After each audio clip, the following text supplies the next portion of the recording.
ladies and gentlemen, Vishal Bhalla, and the thing I want to mention is that we just celebrated the Independence Day of India a few days ago, and he wants to dedicate this song to you for your patriotism. मेरा रंग दे बसंती चोला माए रंग दे मेरा रंग दे बसंती चोला माए रंग दे मेरा रंग दे बसंती चोला रंग दे बसंती चोला माए रंग दे मेरा रंग दे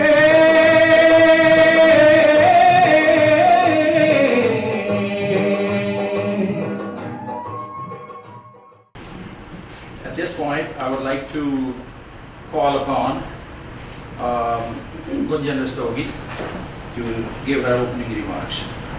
So first of all, it is my distinct pleasure and honor to welcome and thank all of you for coming on this working day to meet and greet our new Consul General of India and Deputy Consul General, our Consul General, His Excellency Ambassador Sandeep Chakravarti.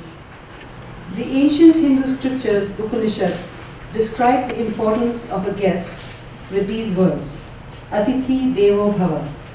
It means that an Atithi guest must be respected like God. These words have become a part of the code of conduct for the Hindu society. Recently, it has also become the tagline of the campaign of India's Ministry of Tourism.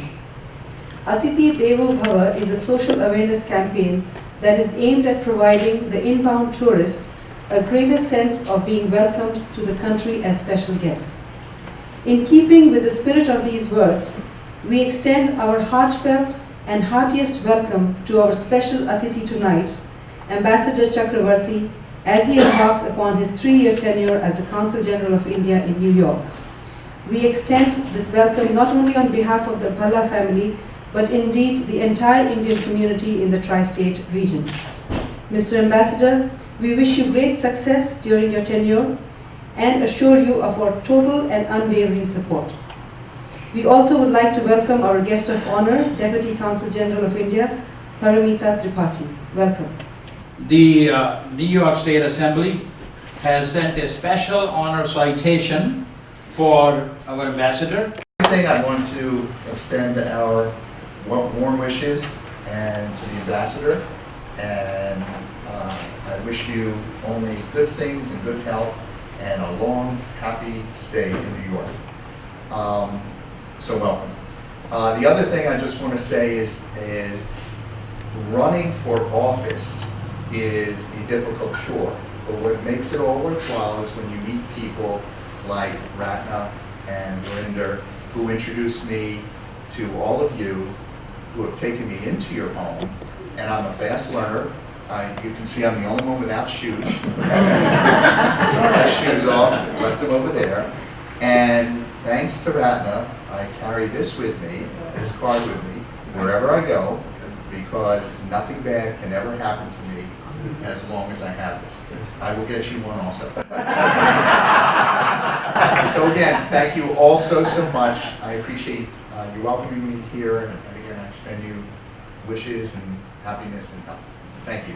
Our next speaker is going to be the Supreme Court Justice Stephen Bukharia, but I don't put limit on his time, not because he talks too much, but because I want him to finish a very important story about the gavel between the two countries that the ambassador would love that story, but keep sitting right now. You know, one thing about, you said about Tom Swazi and his outreach to different ethnic groups, which is one of the reasons I so enjoy being here. I look out and I see so many people I've seen over the years. It's for me a chance to learn a little bit about your culture and hopefully impart some of my ideas to you. How important your mission is, Mr. Ambassador. You know, it was a time when another republic was under tremendous stress, and it lost its status as a republic shortly thereafter. But Cicero once said, "Oh, the time, oh, the customs." We live in extraordinarily dangerous times. I've said here before, and Verinder can back me up when I said, there will come a time when the axis for good will be the oldest democracy in the world, the United States, and the biggest democracy in the world, India. I believe it was in 52 or thereabouts, Congressman, that the gavel that was used in the House of Representatives had, through its constant use, become worn or no longer serviceable. And presented to the Speaker of the House at that time was a new gavel, which I believe is still used today. And that was presented by the people of India to the United States.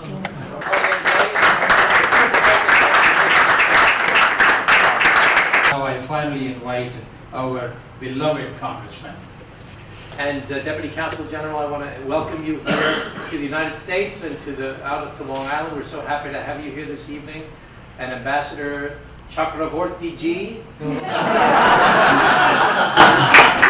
learning. It took me 20 years. I want to welcome you as well. We're so happy to have you here. And I'm not going to recognize anyone in the room because I'll just get in trouble for not recognizing everyone. He's in trouble already because he hasn't recognized everybody in the room yet. But I'm going to recognize one person, and that is somebody that I think represents someone who's a great hope for the future of America and a great hope for the future of the Indian Americans here in our community, and that's Adi Pandya, this 13-year-old young man who came to my birthday party today.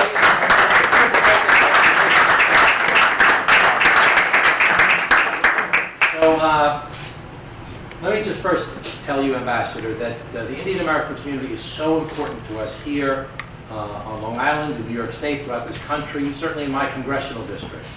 And the people that are here in this room are representative of a community in this country that has attained higher education, higher economic success, and higher success overall than any other ethnic group in the United States of America. And it's because of their devotion to hard work, to education, to their families, to their love of their native land and their adopted country that they've achieved such tremendous success. And I want you to know that these ambassadors on behalf of India in the United States of America are the greatest representatives that India could possibly have. We are so fortunate, and I personally am very fortunate, that I represent them here in my district. So congratulations to this entire community for their great success. I'm not going to talk about domestic issues. I'll just say very briefly that our countries, as the judge pointed out, share so much in common because of our democracies, but also because of the rule of law. I think people underestimate how important the rule of law is in today's world.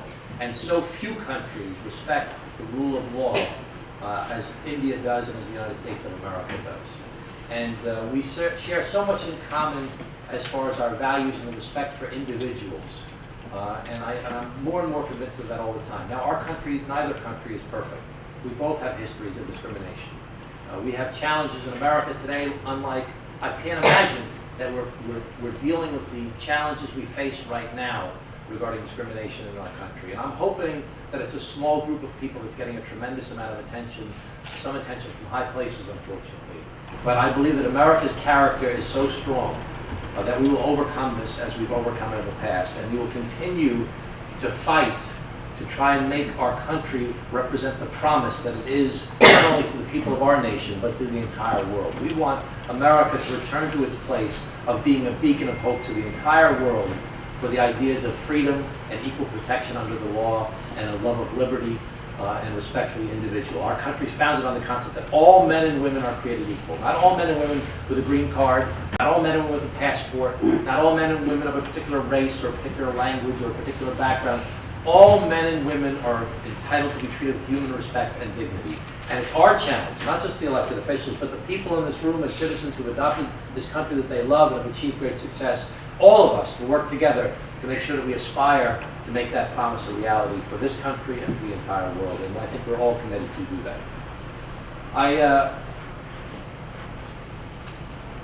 I think that we have to recognize that right now, as Verinda pointed out, the partnership between America and India is so very, very important. Now, we have tremendous challenges, as the President has pointed out recently, and we all know after being 16 years in Afghanistan.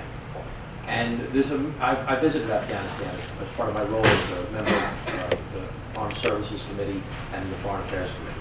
I visited the troops and I met with the ambassadors and I learned a tremendous amount while I was there. And there's a long-term strategy for the military, there's a 4-year strategy that involves trying to build up the Afghan army, trying to build up the Afghan special forces, trying to get the Air Force in Afghanistan to coordinate with the army in Afghanistan, to teach them how to have a police force, a civilian police force in Afghanistan. But the fifth part of the strategy is to hold Pakistan more accountable for its role in having a porous border between Afghanistan and Pakistan. And because of so many terrorist networks that exist in Afghanistan, the concern is that there's a safe harbor in Pakistan and they're going across that porous border. And I know that that's a concern for India as well. Now, I want to make it very clear, and I want to say the same things here that I would say in a room full of Pakistani Americans. Okay? I have tremendous respect for the Pakistani Americans that are here in this nation. And they're my friends, and I've been to nothing like this party, but similar parties with Pakistani Americans as well. And I want to represent their interests and look out for them as well. And I think that there's a great hope for the future of that region of the world of using politicians like myself who represent both of these cultures as a vehicle by which to make sure we're communicating with each other. Because we need to communicate very clearly about what our expectations are. So, Verinda, I want to thank you for inviting me here today. I did not bring you a citation because I knew if I brought a citation, Verinda would read it and it would go on. So I didn't bring my citation. But I want to thank you for being here. We're very excited to have you here. And I want to thank everybody for spending a Friday night to come out like this and to welcome the new Consul General to our area. I'm sure we'll have a very wonderful relationship. Congressman, Assemblyman, Justice, other officials, my compatriots, I will not take names because I'm yet to become familiar. I'm basically at a loss of words because it's a difficult act to follow after the Congressman who spoke so eloquently. And I think he basically spoke whatever I was thinking of speaking, because he talked about our relationship, because that is what is topmost on my mind. But I will just start with a small story. You were talking about the success of American Indians. And one reason why I came very quickly from my previous post in Peru, where I was ambassador, was because of an American Indian. Now you will wonder, what is an American Indian doing in Peru? Well, in Peru there were two Indian origin ambassadors. One was, of course, the Indian ambassador and also the British ambassador. And we more or less looked alike. So we were always confused, you know, where I used to go for functions and they would think the British ambassador has come, and when he would go to some functions, they would be received as the Indian ambassador. And it was becoming quite a big joke in town. But I quickly packed my bags and left for New York, because I came to know that the American ambassador to Peru was also an Indian American. I said, you know, two was too difficult to manage, and if there were three Indian origin ambassadors, so I quickly ran away from that place.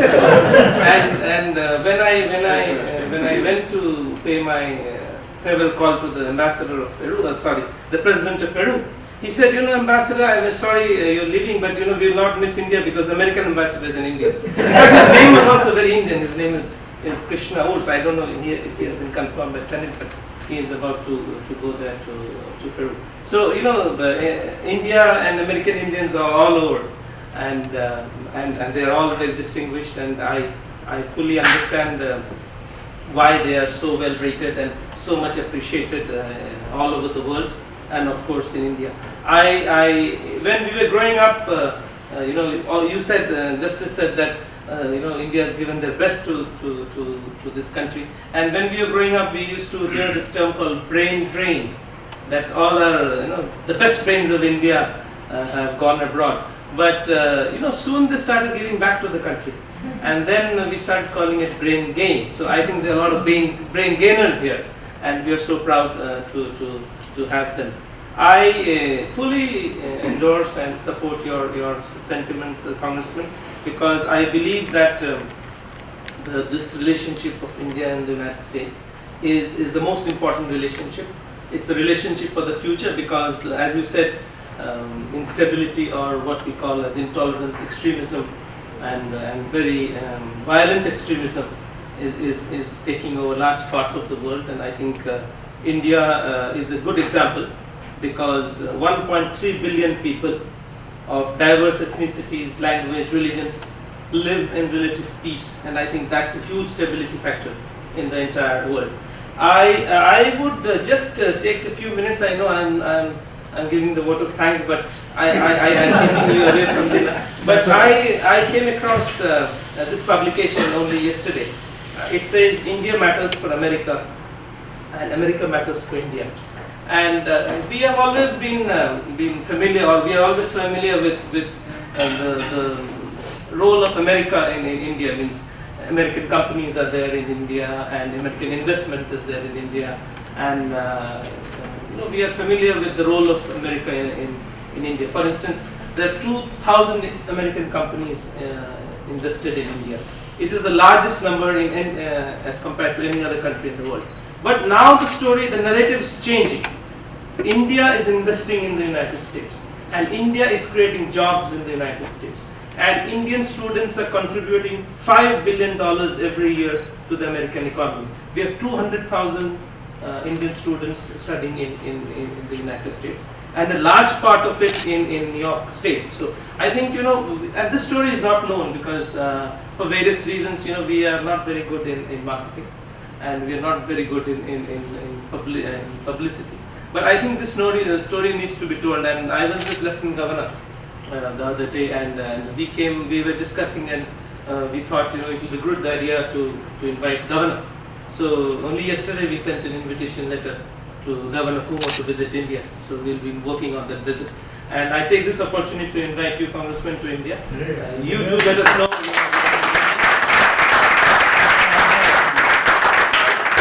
I feel strongly that your speech today needs an audience of 1.3 billion people, because I think that is what needs to be told, and people need to hear this message from you, that how important this relationship is for the world. And we are on the same side. You mentioned Pakistan, and we have no problem with Pakistan as such. We have no problem with Pakistanis as such.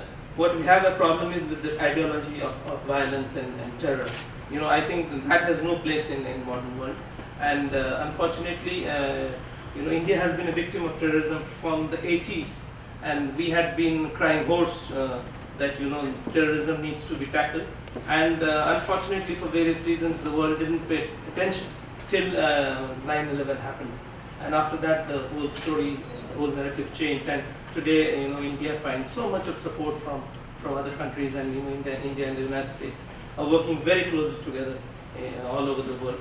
You mentioned, Congressman, Afghanistan. I think President Trump's speech is really a turning point in the relationship, because he has recognized the role, that constructive role that India is playing in Afghanistan. We have invested more than $2 billion. India is not a very rich country, but we believe that the stability of Afghanistan is very important for the entire world, because if Afghanistan disintegrates or becomes unstable, it's a threat to the world, as we have seen, unfortunately, during 9/11. So we are thoroughly invested in Afghanistan, and we will be doing more. I think that's part of our policy, and I think you have a very willing partner in Afghanistan, and we believe that our goals in Afghanistan are the same, and we are on the same side.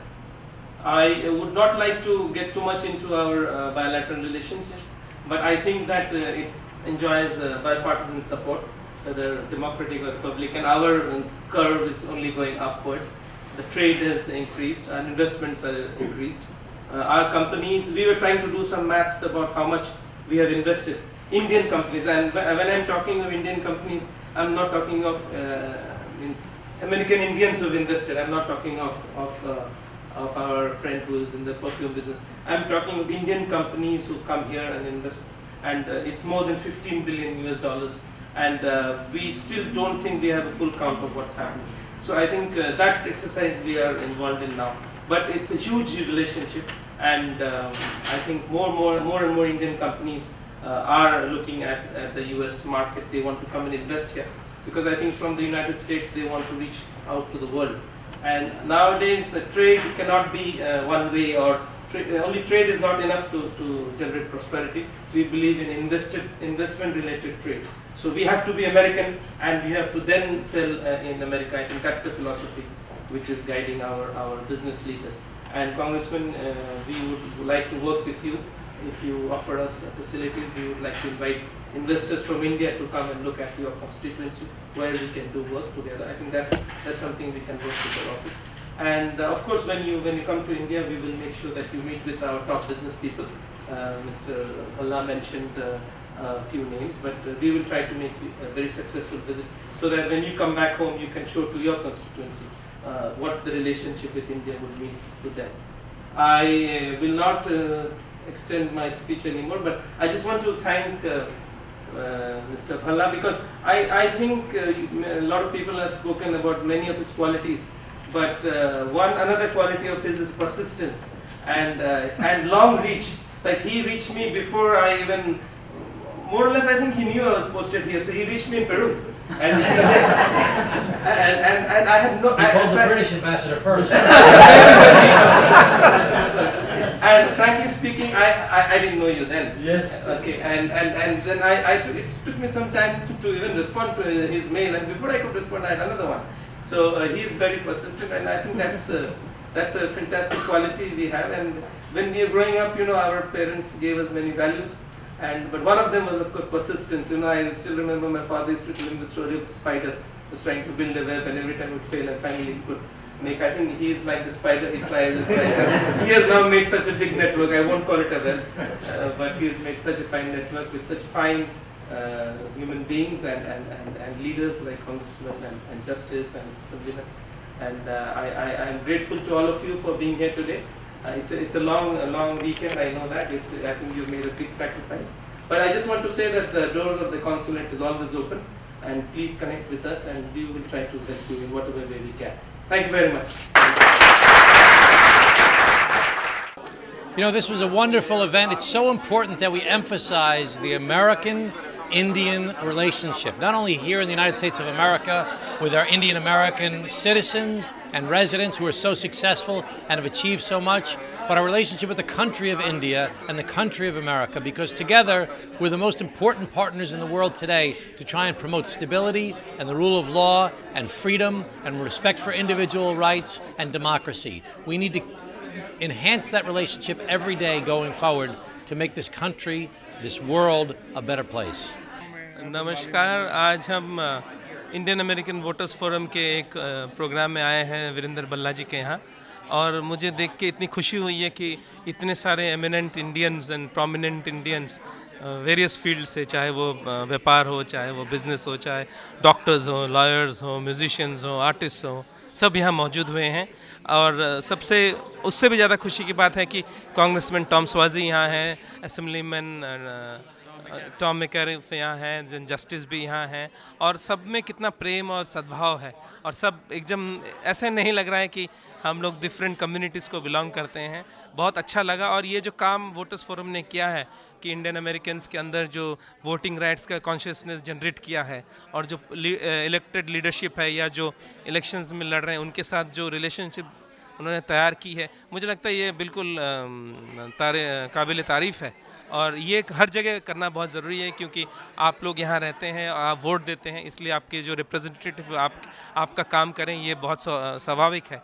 मुझे बड़ी खुशी हुई है कि जो congressman हैं वो इतना प्यार करते हैं इंडिया को, और भारत और यूनाइटेड स्टेट्स के बीच में जो रिलेशनशिप है उसको कितना वो इम्पोर्टेंस दे रहे थे, आपने देखा होगा उनकी भाषण में। और मुझे लगता है कि मैंने तो उनको कहा कि ये जो आपने स्पीच दी है वो यहाँ नहीं, वो इंडिया में देनी चाहिए, लोग कितने उसको सराहेंगे।